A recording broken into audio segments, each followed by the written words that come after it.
Mi sentite? Sì. Noi non sentiamo voi, però. Abbiamo alcuni problemi dove, please, we have some issues with the audio, so to hear you, yes, we can't hear you, so we have to fix this technical problem and then we can start with this session. Ciao Gloria, ciao Silvia. Ciao, ciao a tutti, buongiorno, ciao Tiziana. Buongiorno a tutti.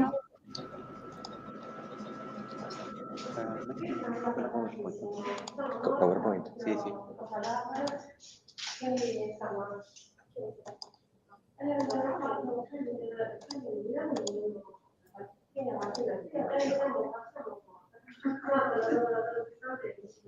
Ok. Guarda. Salta qualcosa, vediamo poi. Vabbè, sta bene.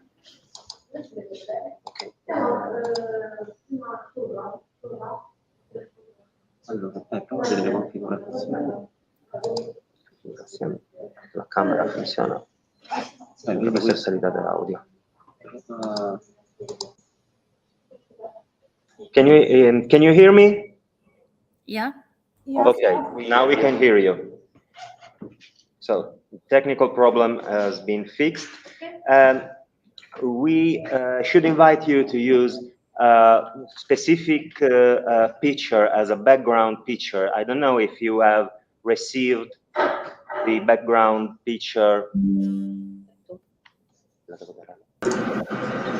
No. No. Okay, so I'm trying to send it via the chat.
Tiziana, would you listen to me?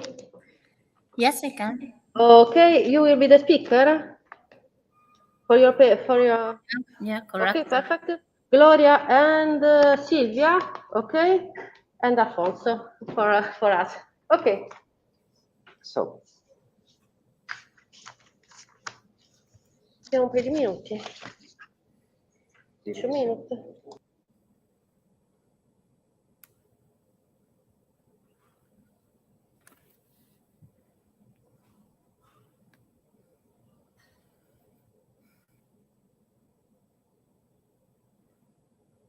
So we can start, and I'm really happy to start this session, user session, and I will introduce the first speaker, the first speakers, Gerardo Carpentier and Carmen Guida, and they present the smart approach for integrated land use and transport planning, an application to the Naples metro station areas. So,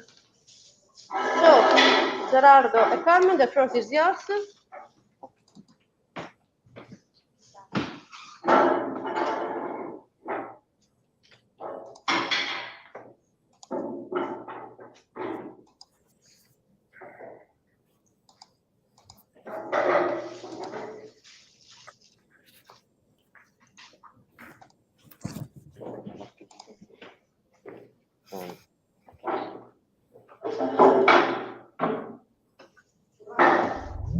do you want to see? No, è ok anche se basta. Sì, ci penso io. Ok, grazie. Possiamo? Good morning, everyone. Thank you for the opportunity to be here at ICCSA. We're going to present you a work titled The Smart Approach for Integrated Land Use and Transport Planning with an application to the Naples metro station. Our work comes from a laboratory, Thermalab. The research of Thermalab is mostly focused on urban planning and the challenges of the cities of the 21st century, such as climate change, the impacts of environmental pollution, or the land use consumption. Okay. This work comes from a collaboration with the Peking University. The aim of this research is to develop a spatial analysis planning tool that evaluates the integration between land use and transport planning through the lens of a smart city approach as a tool to support decision-making processes in defining smart solutions for urban environment.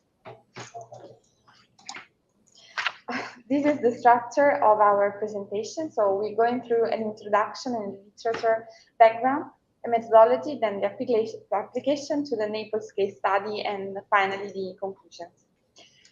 For what concerns the introduction, we start from something that is a kind of assumption for all our studies that concern urban planning, and which gives the focus to cities for any of our challenges and research. Due to the fact that in 2022, cities are home for more than 51% of the global population, and this projection is about to increase to 66%. This consideration actually is even more highlighted in developed countries, where today about 80% of people live in cities. Due to such growing dynamics, cities have often developed without any planned schemes. They had to face urgent, unplanned, and analyzed needs that turned cities into even more dynamically complex environments that led to urban sprawl, self-consumption, and problems that actually were never fixed, like separate distant activities and environmental pollution in general. Okay. The transit-oriented development is one of the solutions that have been developed in order to improve such way of living, promoting a compact, multifunctional, safe urban environment both for pedestrians and for cyclists, closely integrated with transport hubs. The idea behind the transport-oriented development goals is that compact cities where activities are close to residential activities may promote the use of public transport rather than private mobility. The objective pursued by transit-oriented planning strategy is to transform the spread-out city model, so the sprawled city, into a more compact city model. So to start from urban sprawl, land use, and congestion into more compact city models that promotes urban transit mobility. Even though the advent of new technologies from new means of transport, for instance, so the advent of vehicles and the fast travels to the internet actually contributed to profound changes in urban settings. Some of them were not so positive, but implementation of good practices such as the smart city approach may lead into the same direction of transport-oriented development. Even though there is no any integration, so literature is not so rich of many integration between the transit-oriented development and the smart city approach, we wanted to develop the methodology that helped decision makers to integrate both the ideas. So we started from the node place methodology developed by Bertolini at the end of last century. That was a methodology to assess the physical, functional, and socioanthropic characteristics of urban environment, especially of the areas around station transit stations. So our methodology takes its cue from the Bertolini node place model, following any advancements. Yes, we propose a new version of the node place methodology considering a recent innovation proposed in 2030, the butterfly model. We consider in our case, the node and place component in the construction of the new diagram that we propose, and to show the result considering the different component of smartness, we introduce this two line in the node and place part of the diagram. We select for this methodology 19 indicators for the place component and 30 indicators for the node, divided in the 5 categories of smartness: smart technology, smart living and people, smart environment, smart mobility, and smart economy. This is the GIS-based procedure that we developed to evaluate the indicator, considering the geometric data, the spatial data, and alphanumeric data necessary to evaluate the value of the single indicator that we select for our methodology. We decide to apply our methodology to the case study of line 1 in the city of Naples. Why this line? This is one of the recent line built in the city of Naples that connect periphery to the city center. And the municipality and regional authority invest a lot of money to develop this infrastructure, and it is an example of a land use and transport integration strategy that the municipality authority decided to develop during the construction of this line. The line include 18 stations, and in particular including 11 art stations. Also, recently, the municipality authority bought new trains, a new smart train, to include other services, other smart services on this line. So this is, I said you before, that this is an example of a land use and transport interaction development. There are 3 examples of projects that the municipality authority developed in the square around the node station. The Dante station in the city center. Before, the square was a park, and now is a free area, a working area, and cycling area.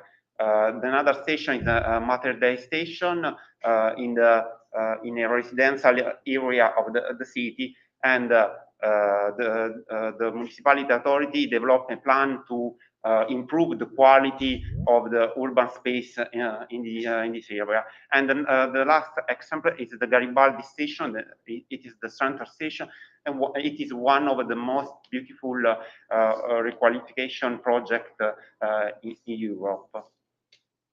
This is the result of application of methodology to the line 1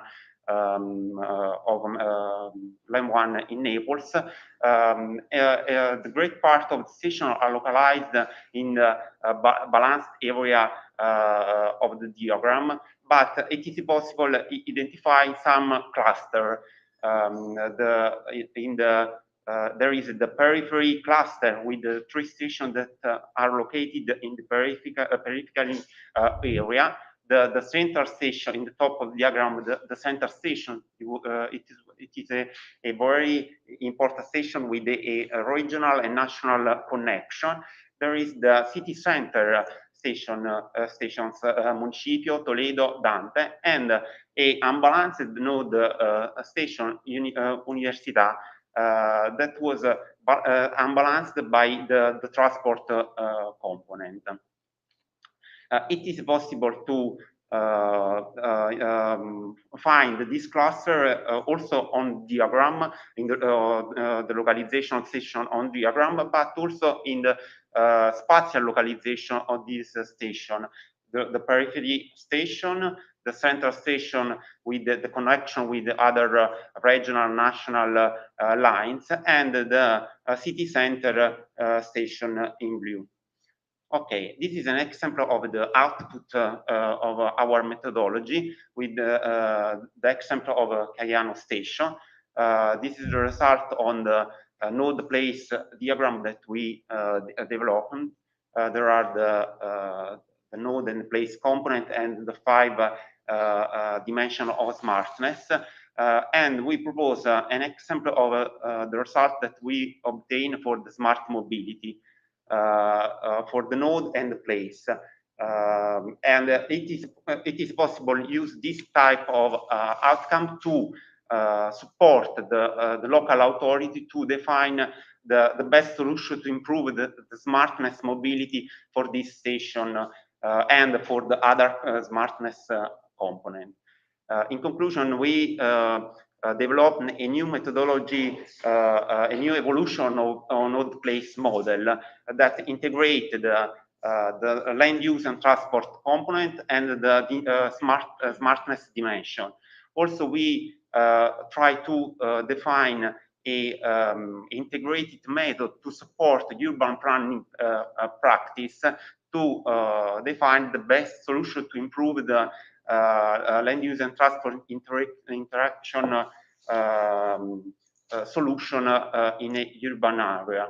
The next step for the future development of this method is to increase the number, change some indicators, increase the number of the indicator to improve the quality of outputs that of the method, and also define a set of planning strategy to suggest to local authority to improve, to apply this method in the planning process.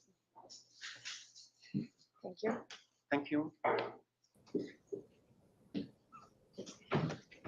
Thank you so much, Gerardo. Thank you so much, Carmen. And do you have any question? Or maybe we will present all papers, and later we can create just a little debate. Okay, thank you so much.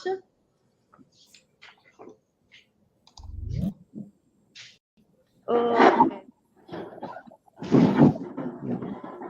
We are sorry for the technical problems, but we are the first.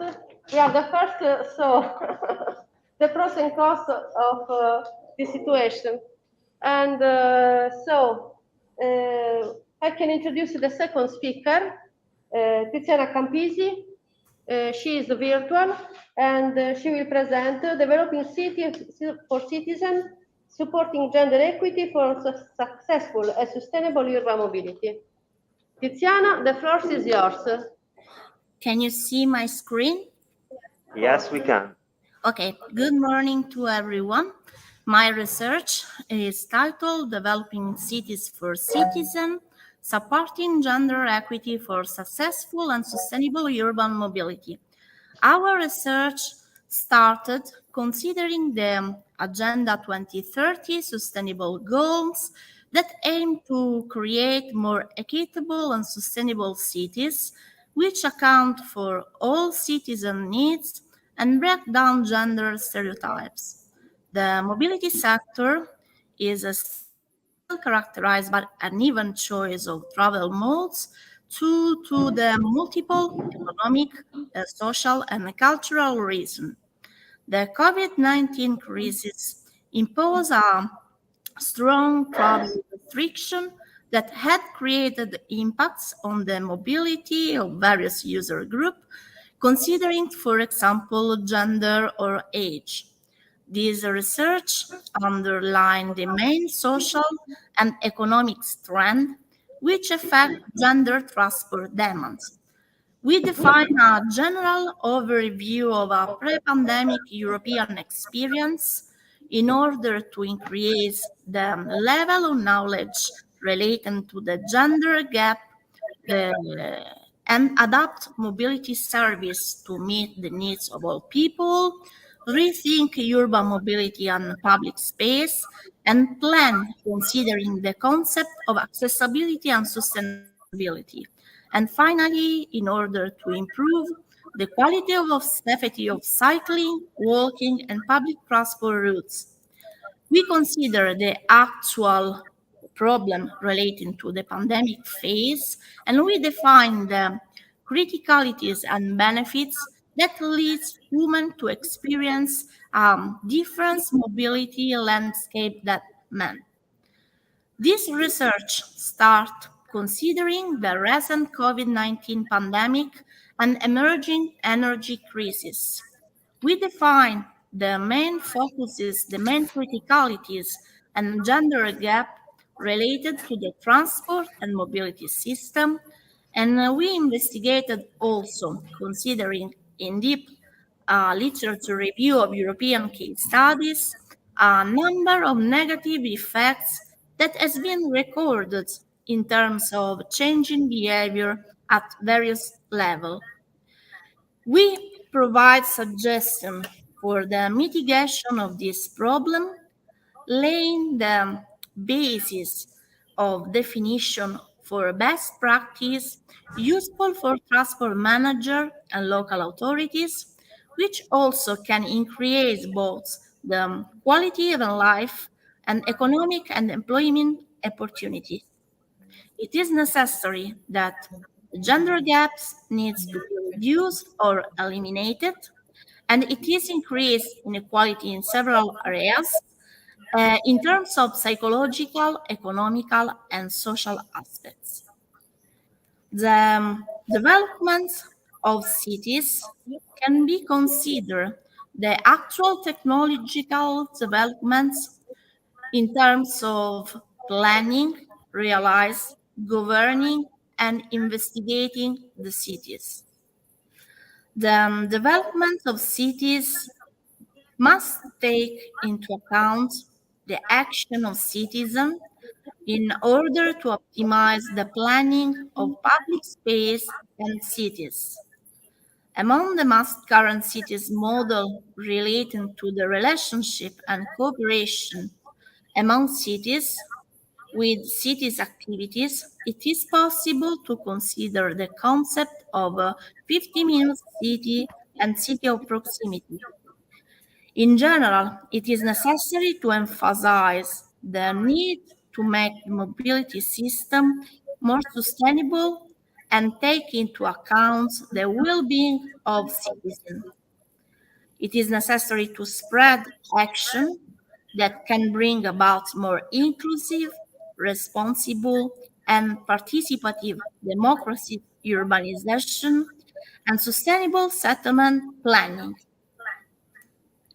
Since 2015, several studies, several research has been disseminated considering gender equity and equality, linked to the three main factors described on this figure: sociocultural, spatial, and economical aspects.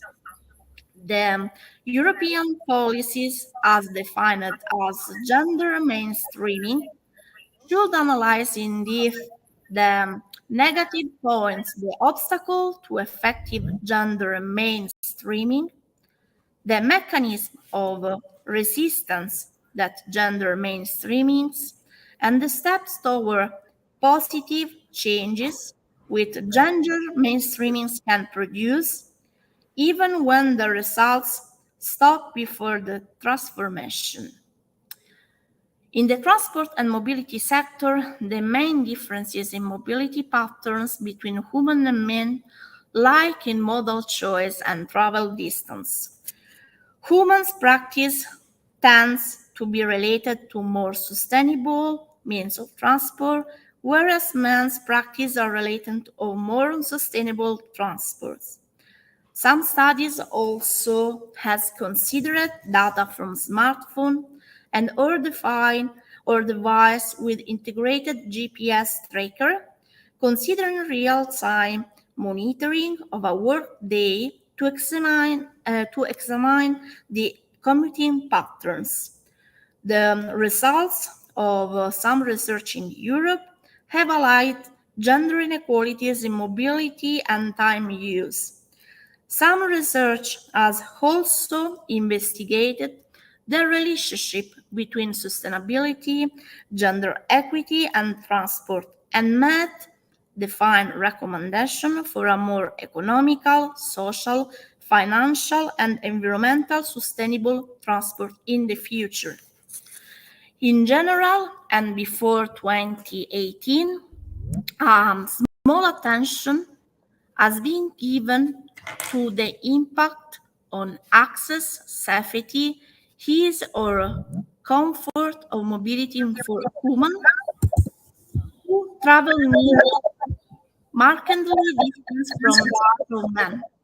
The effect of the gender inequalities varies depending on the indicator analysis. It is possible to fix that, for example, the presence of children and income details are factors that may influence human mobility choice, such as the use of public transport, micromobility, and e-bikes. As far as modal choice are concerned, several studies show that men use private vehicle more than women, who, on the other hand, define the larger share of public transport user and thus who travel on foot or by bicycle. The reason for this lies in humans' lower average economic disposition to bear to a relative higher cost of a private vehicle.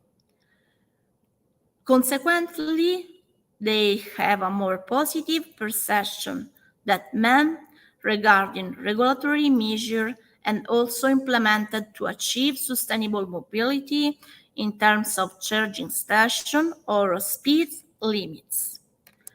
We investigated also the main purpose of travel, and we discovered that women travel less than men for professional reasons. Women make more trips for shopping to accompany family, elderly people, and children, and to perform activities and functions related to family management.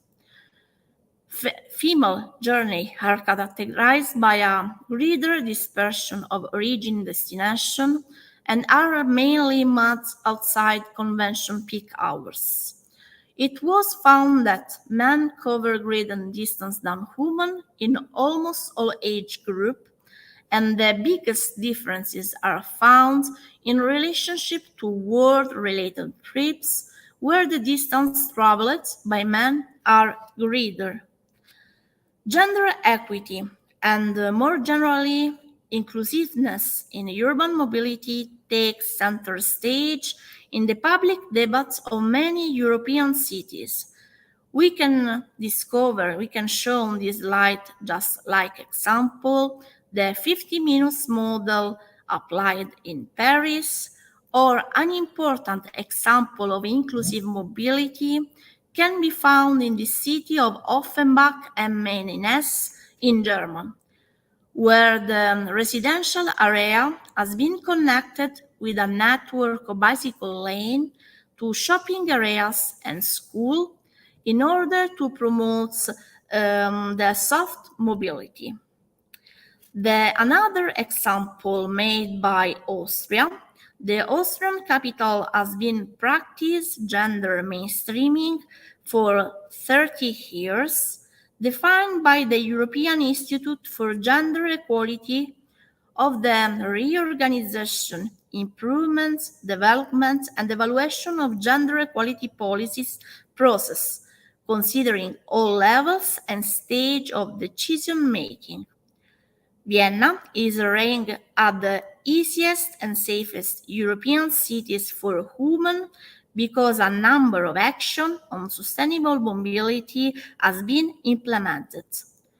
Regarding Italian case studies, we can find that in the post-pandemic phase, several studies are defined considering micromobility spread.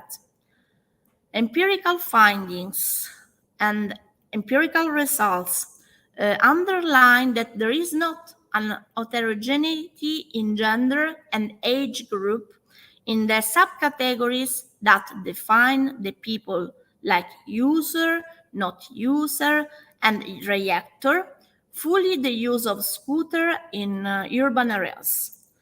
We underline an inconsistency between local and national results. Another studies in Barcelona show that gender plays an important role when analyzing mobility patterns and has already been shown in other studies. But after the outbreak of pandemic, different particular population group are more likely to change their mobility patterns, especially population group with a high level of education and with an higher income. Finally, the new layouts created by the pandemic have influenced the relationship between the objective of Agenda 2030. A studies consider 13 different European countries before and after pandemic, considering also the spread of smart mobility.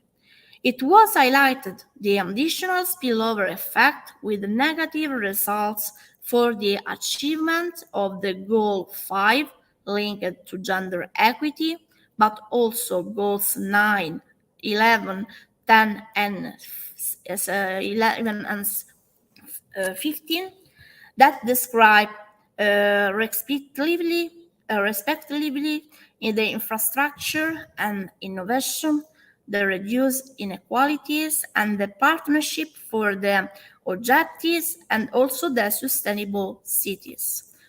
Finally, we discovered two main projects relating to the main gender gap titled Diamond and Tingo. The first has identified and evaluated specific measures to meet the need and expectation of women as a user of different transport modes and as a worker in the sector. Tingo define also the main factor analyzed were human mobility experience in terms of social inclusion, exclusion, transport mode selection, and also safety. In conclusion, in this paper, an extensive literature review was carried out before and after COVID period. In the pre-pandemic phase, our research highlight a whispered gender gap in all areas of shared and public mobility in Europe. During the COVID-19 pandemic, gender inequalities in transport sector has been decreased or increased in some cases through the reduction of public transport services and in general fear of women to travel and move on their own, considering the possibility of contagion. Modern societies has realized the requirements to define accessibility of human to transport sector and services, and the improvement of soft modes of transport along with public transport safety and services, as well as in accordance with the spread of ITS in the core of this context. For the future research, it is necessary to differentiate transport needs of women, taking into account the new condition after the actual pandemic, and there is also a need to highlight the potential weakness in the use of transport modes and services. In this way, it is necessary to develop a more resilient and inclusive transport system, which will also meet the sustainable development criteria that has been developed in the intergovernment level, considering cities, local authorities, and the transport local sector. Thank you for your attention. Thank you, Tiziana.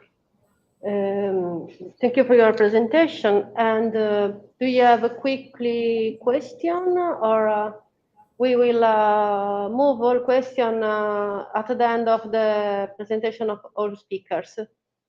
Silvia, before you had your hands up. It was Yes, a no, mistake or- it was a mistake. Sorry. Okay, okay. Because I saw when Tiziana started to speak. No, it was a Okay. mistake. Okay. So I will introduce the third speaker. Thank you so much again, Tiziana.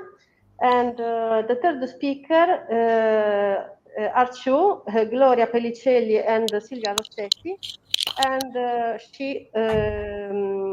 they will present sustainable mobility and accessibility to essential services, an assessment of the San Benedetto neighborhood in Cagliari. So Silvia and Gloria, the floor is yours. Okay, thank you very much, Chiara, and Thank you. it's a pleasure today to be here with you. Actually, Gloria will present, not me, but I would like just to introduce her presentation a little bit to stress the fact that this paper is the outcome of an intensive course that was organized in Cagliari for doctorate students in January and February 2022. Gloria was among the students, and in a module of the course, she developed some accessibility analysis for the San Benedetto neighborhood in Cagliari. So Gloria, you can start the presentation and the floor is yours. Thank you, Professor Rossetti. I can't share my presentation because I think okay. Because I think you now see my online screen, my Firefox. Yeah.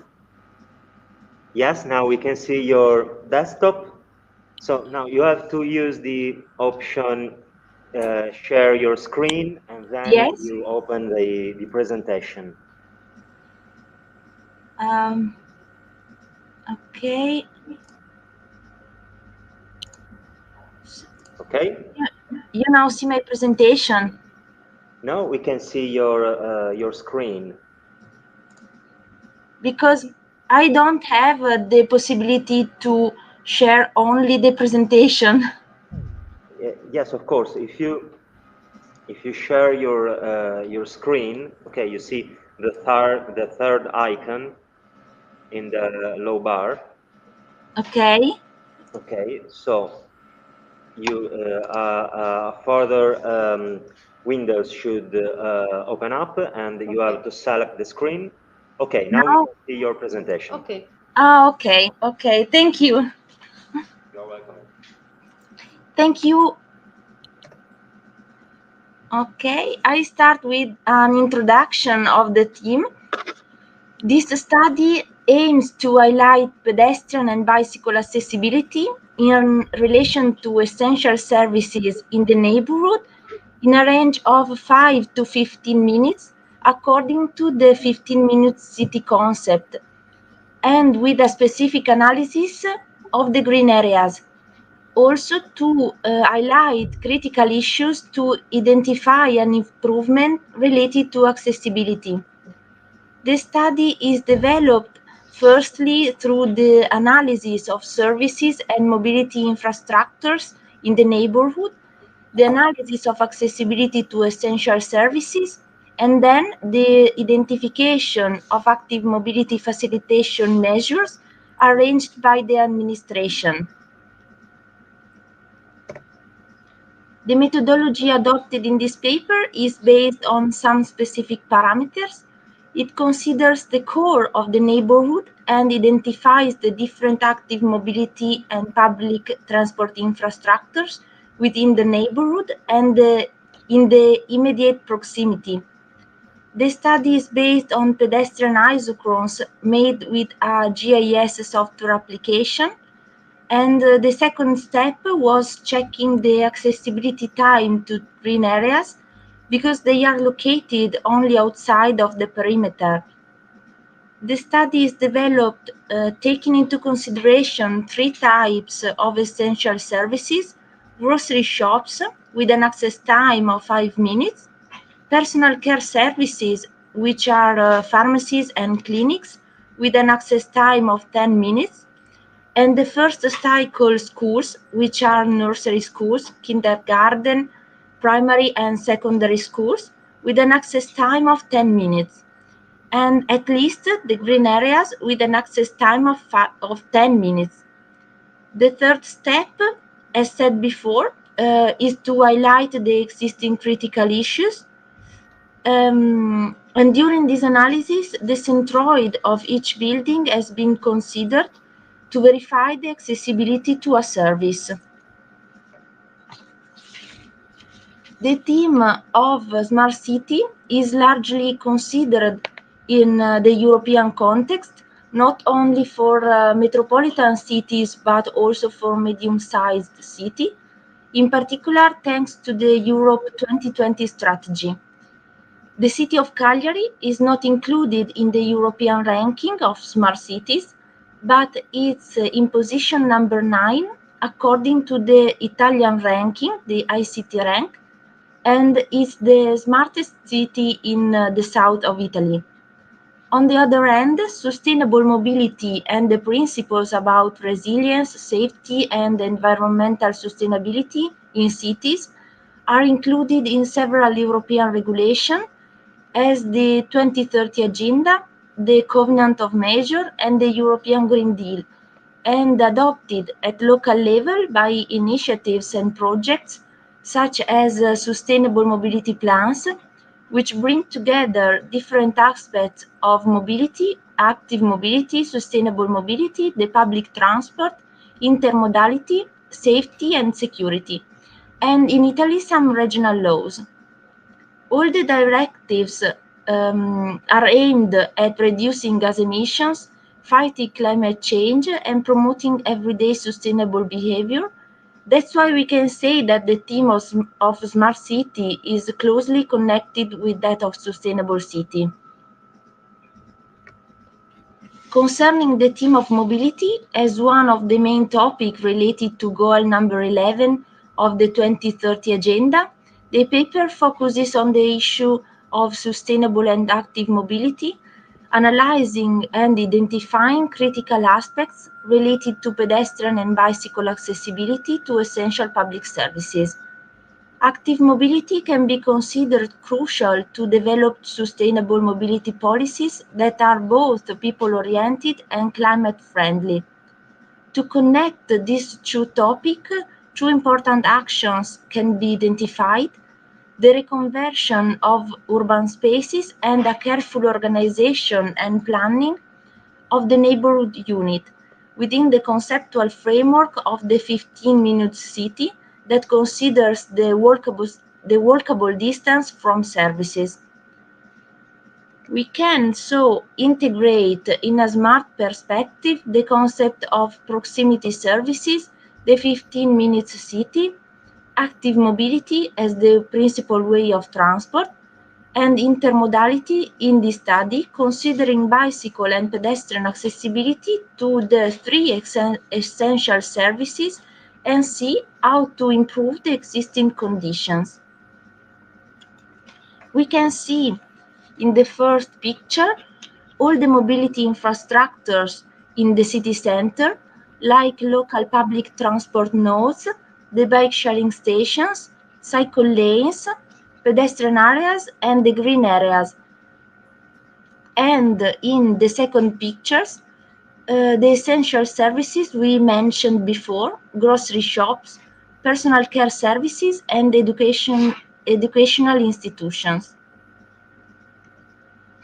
Starting from the grocery shops, we can highlight that the 5-minute pedestrian isochrones cover the majority of the area, so the 96% of the buildings can access a grocery shop, and only 2 minor areas in the northwest and in the southwest are not included.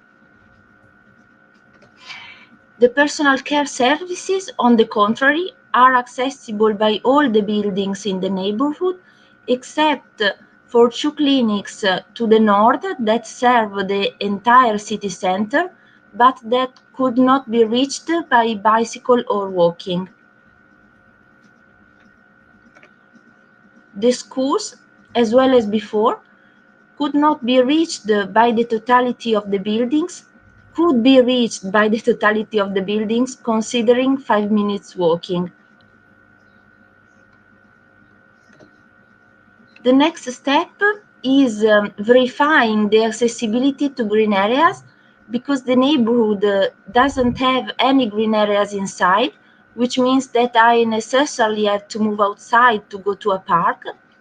Here we can see the 11 most important green areas in the proximity of our neighborhood, which include 2 big important parks for all the municipality, Parco di Monte Urpino to the south and Parco di Monte Claro to the north.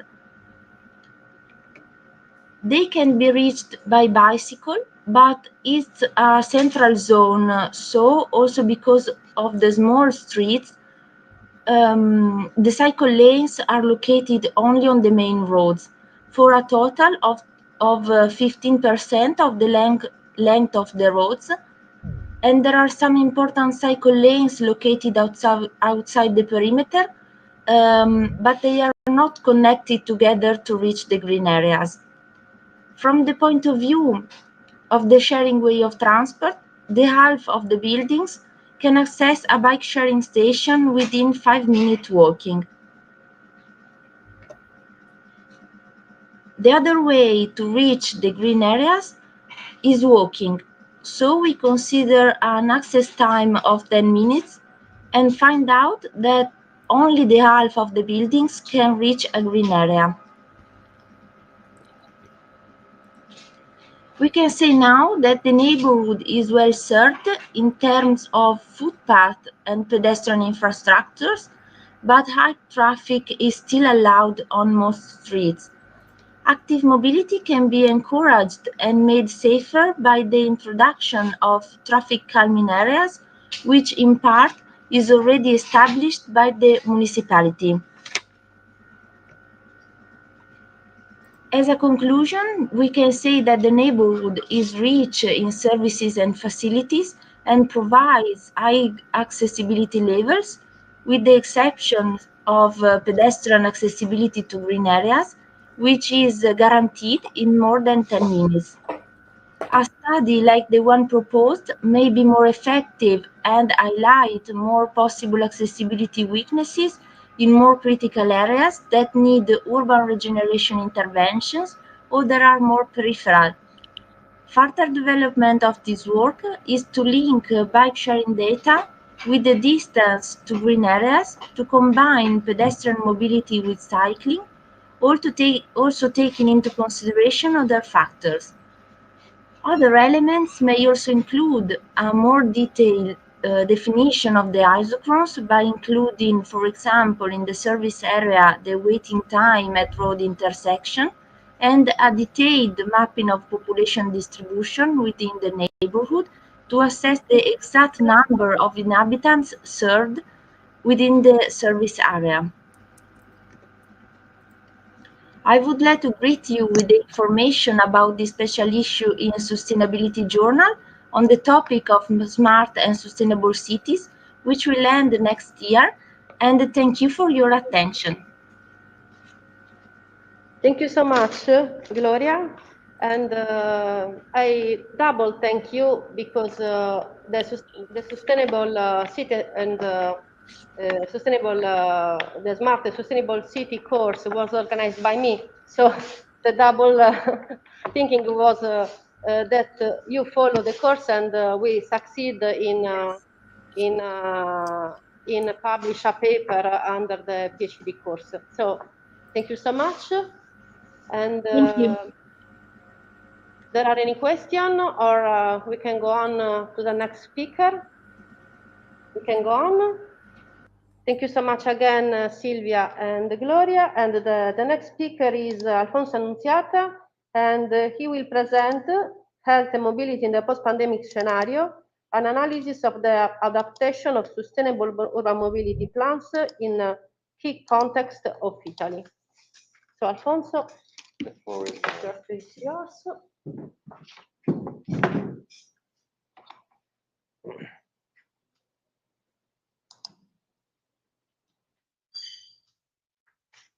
Good morning. My name is Alfonso Annunziata. Can you hear me? Yes. Okay.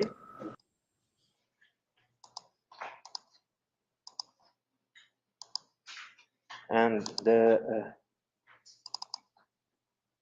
title of my presentation is Health and Mobility in the Post-Pandemic Scenario, an analysis of the adaptation of sustainable urban mobility plans in key contexts of Italy.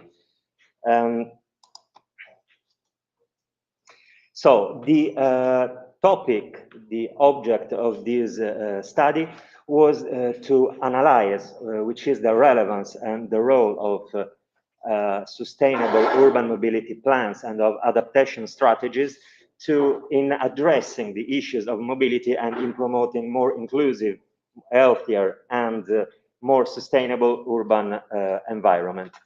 The transportation and mobility sector, in fact, has a huge impact on key aspects of sustainability in urban environment.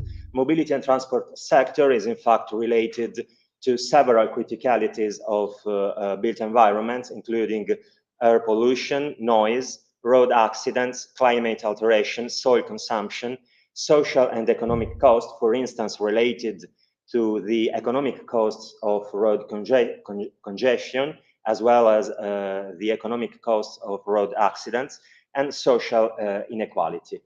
To address all these issues and to reorganize the system of mobility and of transport in the contemporary city so as to promote inclusivity and sustainability, both the European national law as individuated in the Sustainable Urban Mobility Plans, a fundamental tool in order to reshape, reorganize, and rearticulate the system of mobility and transportation in the urban context.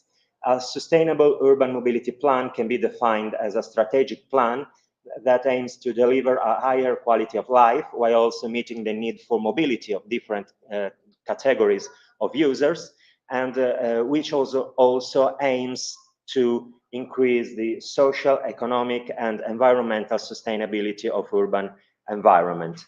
The process behind the drafting and approval and implementation of a sustainable urban mobility plan is very complex. It involves different stages. The first one is the construction of a knowledge framework that is a phase of analysis aimed at identifying the most important criticalities of urban environments. Participation is also a fundamental pillar in the process of drafting and elaborating sustainable urban mobility plans, and the participation aspect is related to the different and distinct stages of the elaboration of the SUMP, including the definition of priorities, the definition of objectives, and the evaluation of the alternative scenarios that are proposed within this framework and are analyzed and compared so as to define the better strategies that can produce the most significant improvement in the dimension of the transportation system in urban areas. So the key question of this paper is investigating the concepts and the strategies included in sustainable urban mobility plans, and also the strategies and the actions that are included in adaptation strategies defined by municipalities across Italy to adapt urban environment to the post-pandemic scenarios. So the key objectives of this paper are the comparison and analysis of the sustainable urban mobility plans adopted by the metropolitan cities of Milan and Bologna, the analysis of the adaptation strategies proposed by these municipal metropolitan cities, forgive me, to improve and to adapt the sustainable urban mobility plan to the post-pandemic scenario. And last, the last objective, the last goal of this analysis was the identification of a set of actions and of strategies that can apply to different contexts, and in particular to the context of the metropolitan city of Cagliari. As we can see, a brief and very synthetic introduction on the state of art of sustainable mobility plans in Italy, we can see that in particular in the areas of northern and central Italy, several cities have approved and adopted mobility plans. We can see in particular that the metropolitan cities of Milan and Bologna are among the metropolitan cities that have already approved a sustainable urban mobility plan, while in the metropolitan city of Cagliari is among the cities that are still at the drafting stage. So the areas of study are selected according to different criteria. In particular, the metropolitan cities of Milan and Bologna are selected because they both have approved a sustainable urban mobility plan, and they both have approved and drafted a set of adaptation strategies that is, as I said before, a set of tools meant to adapt the sustainable urban mobility plan to the post-pandemic scenario. And we have decided to focus on the metropolitan scale, since we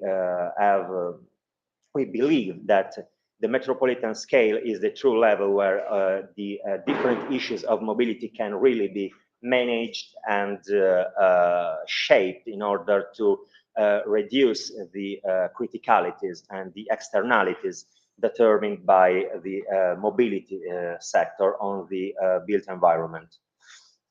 The methodology is articulated on several stages. In particular, it is based on a content analysis of the document plans and of the adaptation strategies. These documents are analyzed according to a set of criteria that refers to the different dimensions of the built environment and of the mobility sector that are affected and are the subject of the actions proposed by the strategic plans. So in particular, we have focused on the actions and strategies that are related to the configuration or to the project of the road infrastructure, to the management of the parking areas, and on the management, for instance, of mobility behaviors and mobility practices, and of other criteria, other dimensions of the plan that we have focused on include the dimension of public transit, the regulation of circulation, in particular in critical areas, and the relation between the mobility system and the urban morphology and the pattern of land uses, and of course the infrastructures meant to promote alternative forms of mobility. The results show that first of all, the objectives of the mobility plans are defined according to the guidelines set by the national laws. And in particular, we can see that the general objectives that are then quantified and specified by each plan focus on three main areas, which is the improvement of the performance of the transportation system, the improvement of the condition of social sustainability, in particular regarding the improvement of the efficiency of the transportation sector and the reduction, for instance, of road accidents, and also the provision of a fair, sustainable, and inclusive system of mobility for all categories of users. And this aspect also intersects the issue of gender and mobility, which was highlighted by a previous presenter. And of course, the main issue of environmental sustainability, which is related to the categories of air pollution, of water pollution, of soil consumption, and of course, of noise pollution. these objectives are pursued via a set of strategies we can classify into three areas, into three types. We can see that the strategies and the actions proposed by these plans are built according to the avoid, shift, and improve paradigm. That is, a set of actions are related and are aimed at reducing, for instance, the demand for transportation. And another set of actions can be related to the promotion of different kinds of mobility, that is, are related to the generation of a more balanced modal split, while the improve areas cover all the actions that are aimed at reducing the impact of the remaining demand transportation demand, which is served by private vehicles. So the results show that, for instance, in the case of the metropolitan city of Milan, the actions are focused on the amelioration of road infrastructures, on the construction of a metropolitan system of cycle routes, integrated also with the system of national and regional cycle routes. The main actions are focused on the improvement and strengthening of the public transit system, in particular with the articulation of a multi-level and multi-modal integrated public transportation system. While we can see that in relation to the issue of urban form and of the close relation between mobility and urban form, urban densities and distribution of services and land use, the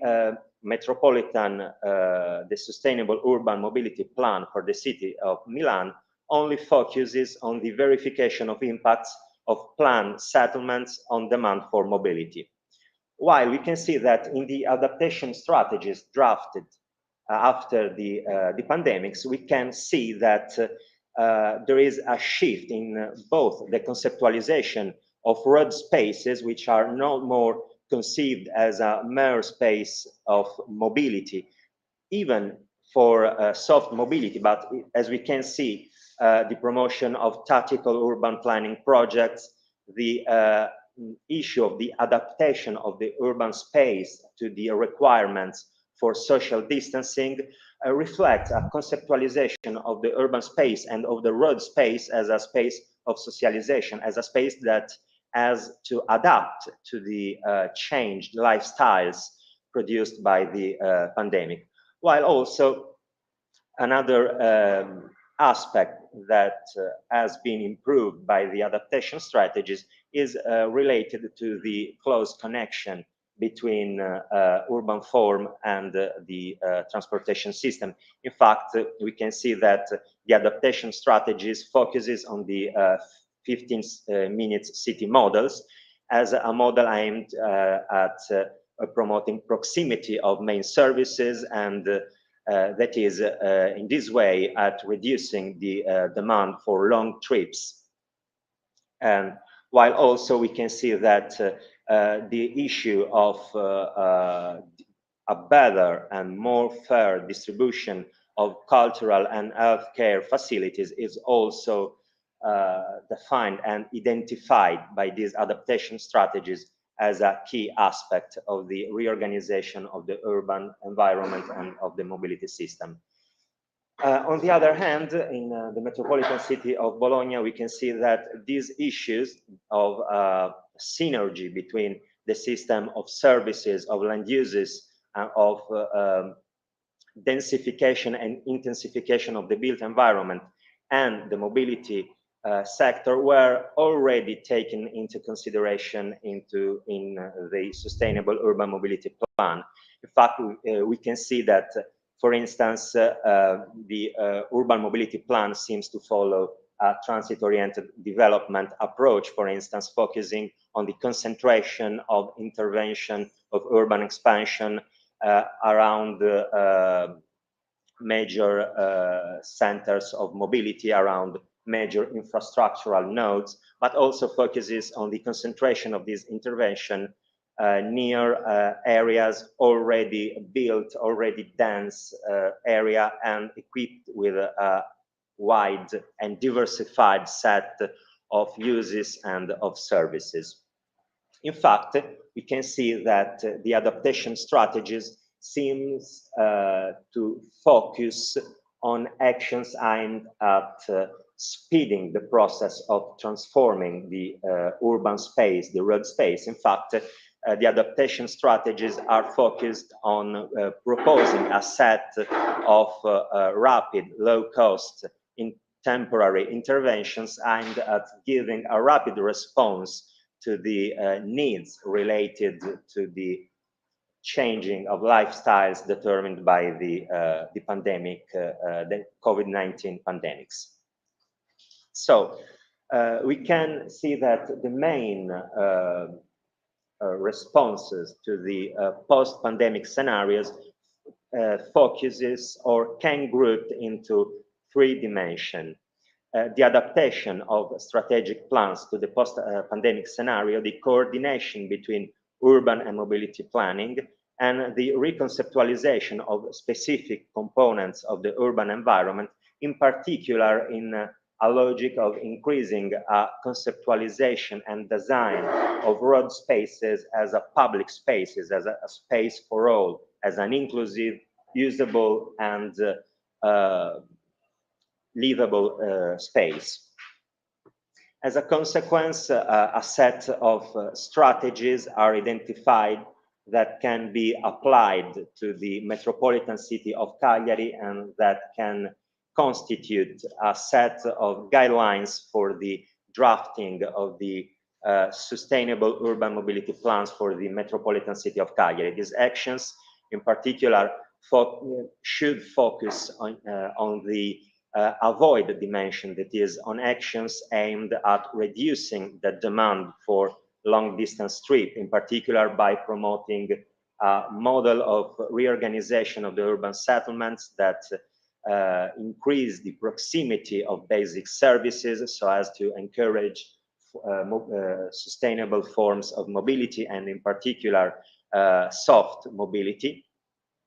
But also a very, very important aspect is related to the development of a reticular system of strategic lines for the public transit system, that is a set of lines of routes that connects not only the peripheral areas to the city center, but also that serve and connect the new centralities arising, emerging in the metropolitan city, in the metropolitan region, in particular along the main road infrastructures. But also a key aspect is the construction of a multi-level, multimodal and integrated public transit system. While also a key issue for the metropolitan city of Cagliari is the low, the inadequate quality of urban spaces, and in particular the marginal practicability, the marginal usability of these spaces from the point of view of the vulnerable users. As a result, the future developments of this research will aim to integrate these guidelines with a system of indicators aimed at monitoring the current state of the metropolitan city of Cagliari, at identifying the main issues, but also at integrating these indexes, these metrics, within a city dashboard aimed at verifying and identifying the criticalities, but also at monitoring the impacts of the adaptation strategies and of the actions contained in the urban mobility plans. Thank you for your attention.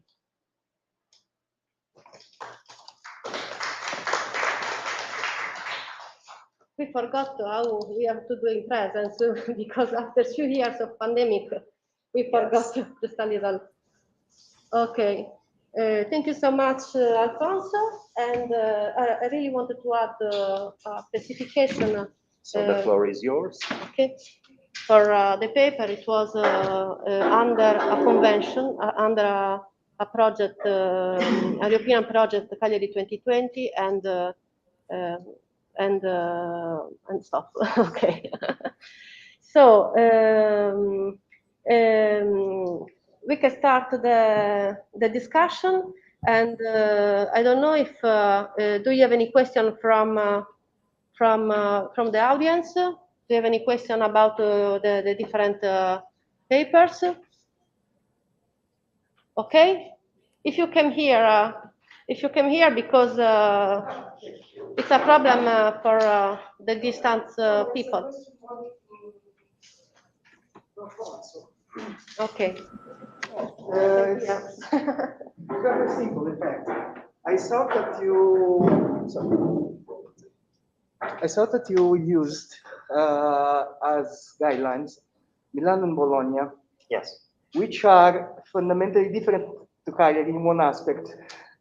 Cagliari is a sea city. Yes. A coastline city. Yes. In that aspect, wouldn't it be important to also integrate the seafaring?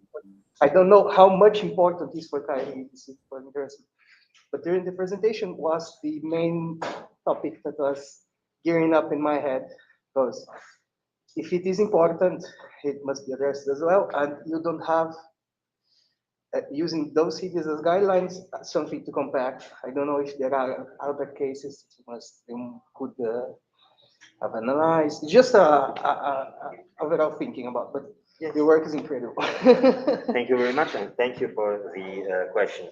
So we have focused on Milan and Bologna because we have found several similarities in terms of major criticalities related to the transportation and mobility sector. In particular, a radial configuration of the public transit system, which does not consider the need, the necessity to serve also the demand generated by the emerging centralities of metropolitan cities, which are mainly concentrated along the major road infrastructures. So we have seen this aspect as a very relevant issue and as a very relevant criticality. And also we have found similarities in a conceptualization of the road space, in particular in urban areas, which is more oriented and concerned with the resolution of circulation issues, but which does not consider, for instance, the needs of the pedestrian and in particular of the vulnerable user. And these are general issues, but you are right, and transportation along the coastline can be an important aspect for the urban area of Cagliari in particular, but we think also that in the metropolitan city of Cagliari, the main issues are related, yes, okay, with the other municipalities that constitute the metropolitan cities, and the true criticalities lies in the weak relation, in particular in the need to adapt, to improve the performance of the public transit system, in particular in serving the mobility among the 17 municipalities that constitute the metropolitan city of Cagliari, which are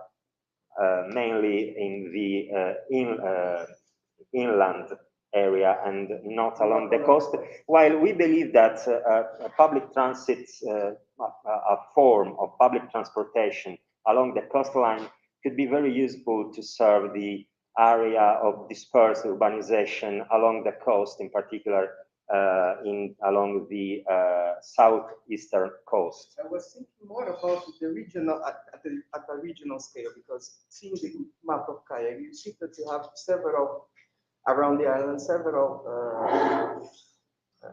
how can I say, municipalities. Yes. That it's very difficult to assess the mainland. Of course. It's a very good But point. it would be interesting to maybe at a more regional level, if you Of course. ever go to that level to We also compare other cities, but finally we analyze Yes. only these three because they are the most significant. Yes. So, understand. yeah. And Oh, thank you for the answer. They- I mean, I don't want to. And they Thank had you so also much. both urban mobility plan and an adaptation strategy for the post-pandemic scenario. So we were quite constrained in this final decision. I'm satisfied with the answer. Thank you so Thank much. you very much. Do you have any other questions? I you have see. a question. Oh, there are, come on. I see maybe someone raised the hand. No. No? Okay. I have two questions. The first one is correlated with the first paper, Gerardo and Carmen, and you show the application of the not place battlefield model. It's correct, but in what way the public administration did reply to the results? They are happy or they try to apply in more lines. It's just a curiosity. And the second, so in this way we can after close the session, is for the second paper. I'm sorry for the last two, but I am inside as a co-author, so I prefer if there are other questions that the audience did the question. And for the second, it's a curiosity, Tiziana. You tested two projects, two diamonds at Tingo, it's correct, yeah? Yeah, it's correct. And did you find some, I don't know, some suggestion in order to improve the gender equality for us that we didn't study the gender equity in the public transport? So if you wanted to, I'm sorry, it's just a curiosity.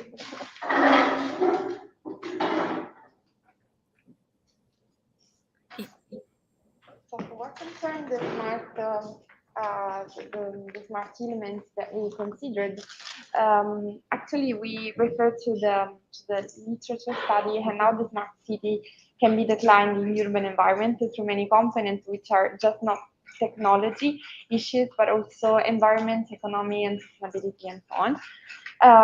For what concerns the Naples case study, so the Metro Line 1 actually is the focus of a wider plan, which is the 100 station plan, Piano delle 100 stazioni, which is a good example of integration between transport planning and land use planning.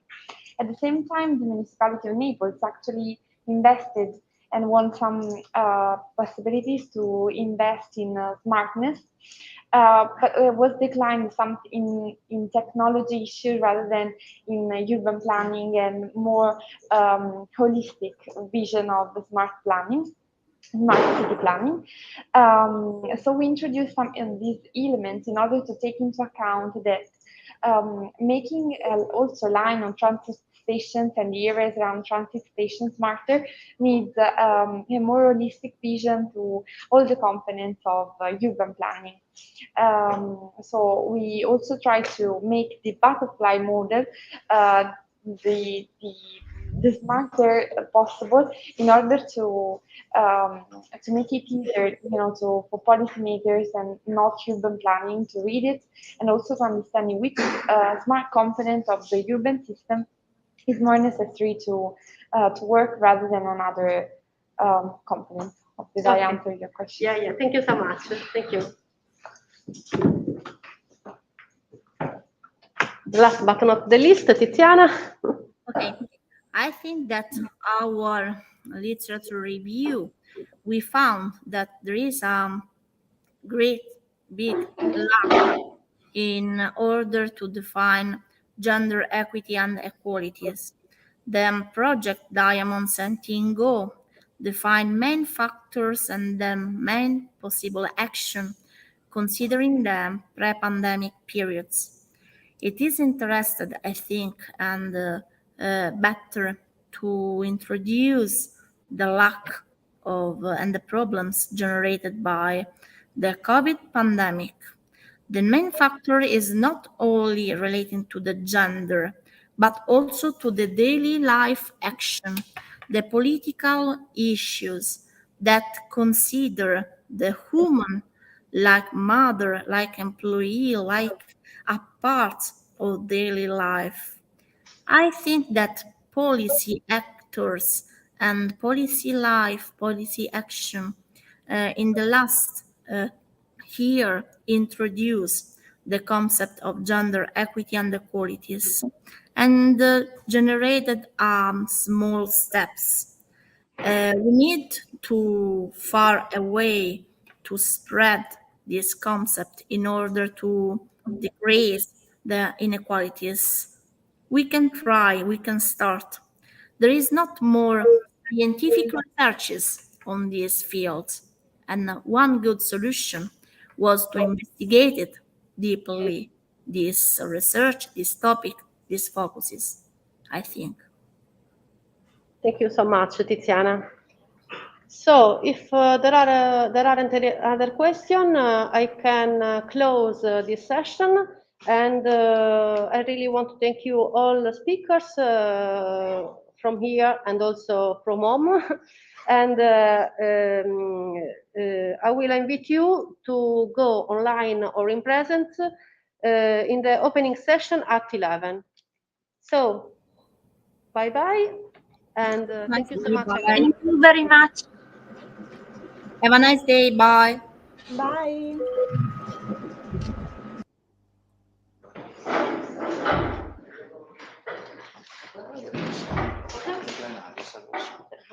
Ma perché sono fatto quindi mi sono andata qua. Poi quando sarà adesso avete la sessione.